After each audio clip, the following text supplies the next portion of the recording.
వైసీపీలో నియోజకవర్గాల ఇన్ఛార్జీల మార్పుపై విపక్షాలు విమర్శలు గుప్పిస్తున్న సంగతి తెలిసిందే. వైసీపీ ఓడిపోతుందనే భయాల కారణంగానే ఇన్ఛార్జీలు మారుస్తున్నారని విమర్శిస్తూ ఉన్నారు.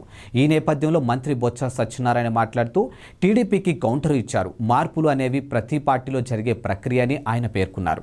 గత ఎన్నికల్లో చంద్రబాబు సీట్లు ఇచ్చినా అందరూ గెలిచారా అని ప్రశ్నించారు. మార్పులు చేర్పులు అన్ని పార్టీలో ఉంటాయని, అదే ప్రక్రియలో తమ పార్టీలో కూడా జరిగిందని చెప్పారు.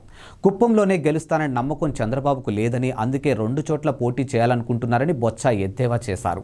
ఇక విడుదల వారీగా మద్య నిషేధం చేస్తానని చెప్పిన ముఖ్యమంత్రి జగన్ అదే చేస్తున్నారని చెప్పారు. ఇక సామాన్యులకు ముందే దొరకకుండా చేస్తున్నామని తెలిపారు.